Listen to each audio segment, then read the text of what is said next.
Hello, everybody. This is going to be sort of a weirder one. I had a thought and I need to get it out. So, pardon me for spitballing and listen and enjoy. Uh, Spoilers for Midnight and tinfoil hat theories. So, this is Harrendar, right? It's one of the zones we're going to in Midnight. And the idea of this place is that it's deep below the earth. It is the home of the Harenir, and it is sort of where all of the different roots of the world trees converge, and it has the cradle of the original world tree that was gifted to the Titans by the outside forces of life, which Amenthul did not like, and so he ripped out, and that wound became the cradle as well as the Rift of Ulm, which N'Zoth later used to create the Emerald Dream and the Emerald Nightmare within the Emerald Dream, which was created by the Titans later on. Anyway, so this place is weird, and I feel like there's something wrong with the place, and you could either brush it off and go, oh, whoever designed this place is an idiot and they have no idea, like they don't have a basic idea of geography, and so it's a very poorly designed zone. But that's boring, and I kind of want to put my tin foil hat, like theorist hat, on and try to think about why maybe this place is weird and wrong. So the reason why the place is weird and wrong is because the geography is all messed up. Harathir is the roots of Emirdrasil. Harmera is the roots of Teldrassil. Har Alnor and the Blinding Bloom are the roots of Shaladrassil. The Den is the roots of Nordrassil, and then the Rift of Uln is right here. Like that's the Rift of Uln right here, where it goes down, and the water gets darker, and the area gets more decrepit and more evil and more twisted, until we reach the Rift of Uln at the bottom, where assumedly there's going to be some sort of a raid or something. Now, if you have even a basic idea of geography in WoW, you know that makes no sense whatsoever. Look at the actual map. Emirdrassil is up here, Teldrassil is over here, Nordrassil is here, and Shaladrassil is over here. And then the Rift of Uln is north of Nordrassil, up here. So that makes no sense. Like, you try that every which way, that makes no sense. How the hell is Emirdrassil here, Teldrassil here? Like, there's no way. Emirdrassil here, Teldrassil here? That doesn't make any sense. And then Nordrassil is here when Nordrassil is here in relation to Nordrassil. And then the Rift of Uln is north, but it's south. There's no way. Like it doesn't matter how you twist the zone. It doesn't fit. It doesn't work. Especially with Shaladrassil. Shaladrassil is here. Shaladrassil is here. It's not possible. And then there's also other world trees that aren't being represented. There's Vordrassil up in Northrend. The totem in Mulgore is actually a world tree. There's a ruined world tree down in Silithus. But then there's also the two world trees that are exclusive to the Emerald Dream. There's the unnamed world tree that Il'gynoth takes over in Un'Goro Crater. And then there's Gahanir, the mother tree, which is supposed to be in the center of the Emerald Dream and branches out over it. And neither of those are represented either, but you could argue that those are exclusive to the Emerald Dream. Maybe they didn't make it all the way to reality, whatever. But what about Vordrassil? What about the ruined world tree of Silithus? Neither one of them are being represented here either. And there's also other world trees that sort of got like demoted down to life trees or whatever. Like, you know, the different portals to the Emerald Dream that are in like Duskwood and the Hinterlands, whatever, like those got downgraded from world trees to life trees, whatever. But like, it doesn't make any sense. It doesn't fit. But then there's other weird things about this place. Like, there's apparently Ulm dust that is just free floating in the air that allows the Harenir to work their magic. And when it and when it falls to the ground, sometimes it lands on creatures, and it sort of like becomes a dusty film on them, like moths. But when it hits the ground, it goes inert. It dissipates, except specifically in the Rift of Aln. And so Aln dust is actually very, very precious and difficult to gather because of that.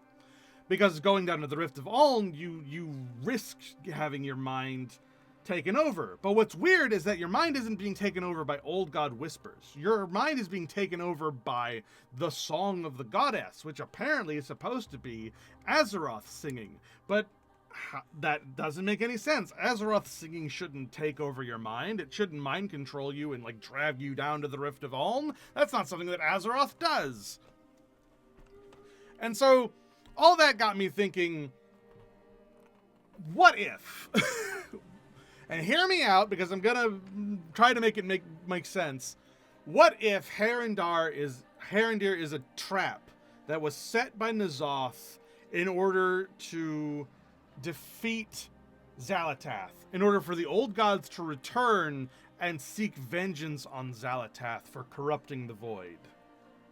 Because keep in mind, the old gods serve the Void Lords, and they were tasked with converting the world soul of Azeroth and all of creation to the void. They sought to make everything void. That was their job. But Xal'atath, after the death of the old gods, has now usurped the void and is putting it to her purpose. She has betrayed Dementius, the Void Lord, the all-devouring Void Lord, who we are not entirely sure his relation to the other Void Lords, but we know that he's the last one left. For some reason, somehow, he's the last one left. And he seems almost mindless in his pursuit of just devouring all things. And so Xal'atath betrays him. So what if the old gods are seeking to return and are going to be going against Xal'atath?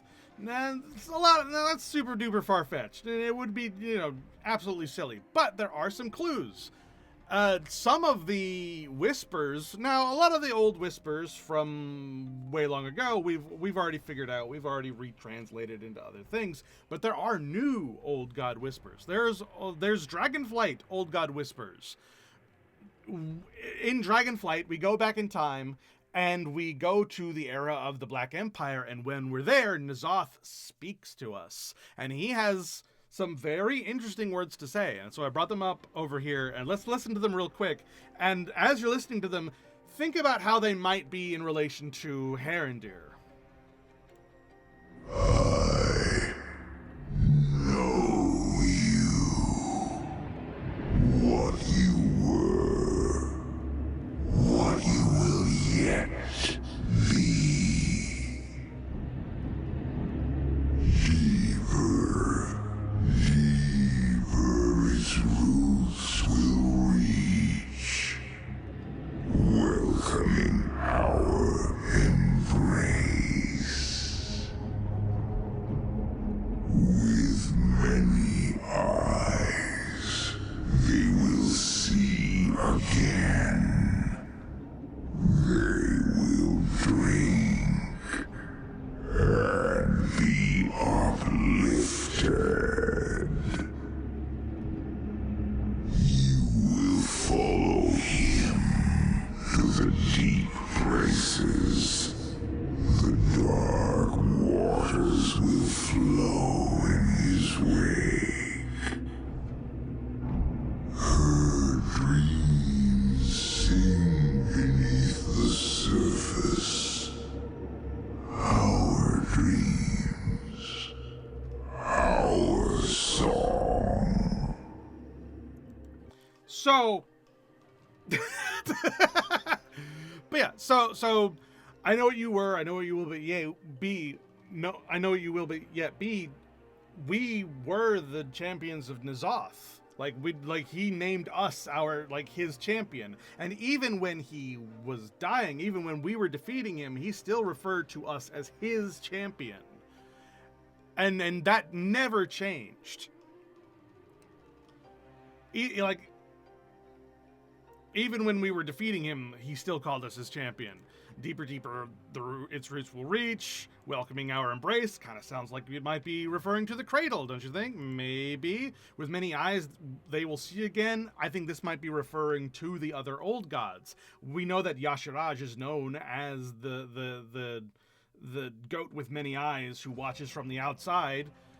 We know that Yogg-Saron is the fiend of 1,000 faces. We know that Cthulhu is literally a giant frickin' eyeball. They will drink, they will be uplifted, maybe referring to the dark waters of the Rift of Uln, because as I said before, when you go down into the Rift of Uln, the area becomes physically darker. It becomes more evil, more voidy the deeper down you go. Well, not necessarily voidy, it just gets darker, like physically darker.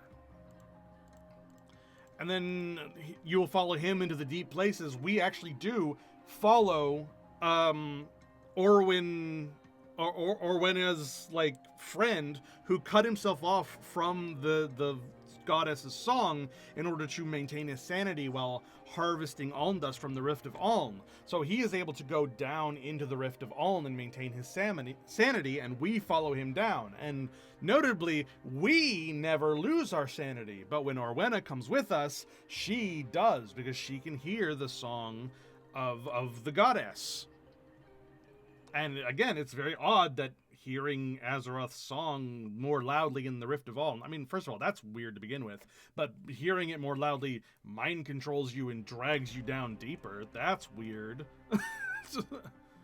And so yeah, her dreams sing beneath the surface, our dreams, our song. Now, there are a few more older whispers that also sort of corroborate with this, and so I'm just going to play them really, really quick. We have the original Il'gynoth whisper from when we first fought him in Legion. Her heart is a crater, and we have filled it. And then there's the 8.3 BFA whisper of Il'gynoth from when we actually go to Ny'alotha, and he has this to say. The vassal of life disguises treachery.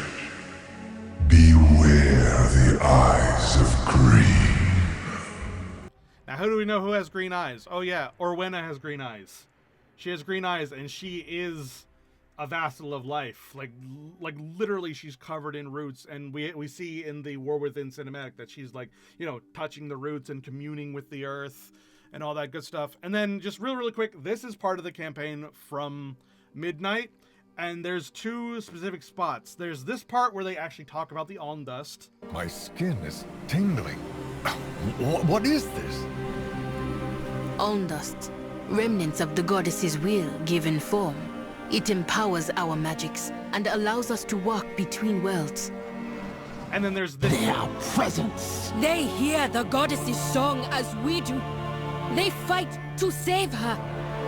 Is that not who we are anymore?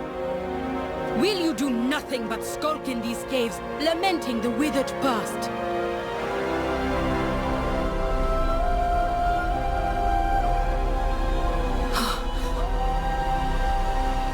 Goddess? Clearly, the hand of Anhara is upon you, child.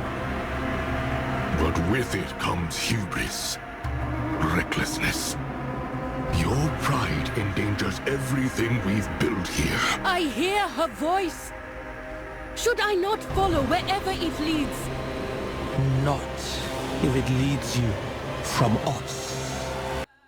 So that I feel like all that stuff sort of culminates into what I was talking about before, where there is just something off with this place, and I think it has something to do with N'Zoth, and it is N'Zoth's plan to revive the old gods against Xal'atath, because Xal'atath is a betrayer, is a usurper of the void, and it might be literally in the old gods' in the void's best interest to side with us, the players, against Xal'atath. And of course, there's also a few other like whispers talking about how the surface blazes bright, hiding shadows beneath. Obviously, talking about the Sunwell. The Sunwell we know is powered by the heart of a Naru. That's why it has all this light power, because the Naru Muru sacrificed its heart into the Sunwell to power it and make it this font of light. But we know the life cycle of a Naru is to live, expend all of its power, and then go dark and become a dark Naru. And we are expending a lot of the Sunwell's power right now. So that might turn the Sunwell into a dark Naru's power, essentially. Possibly. And then of course there's the whole Turalians, like, you know, the Lights champion has taken over an empty throne and their thing will bring only ruin. Like, that's obviously Turalian and his whole like downward spiral into nonsense, which is what we're watching happen. We all knew that was gonna happen. Like, he's always been a zealot and it has always not served him well. A small additional theory on top of all this is that I wonder if the light needs a chosen one, and that was the whole thing that Illidan was supposed to be in Legion, and what the Prime Naru was trying to turn Illidan into, because the prophecy says that it must be a child of light and shadow who must lead the light into glory.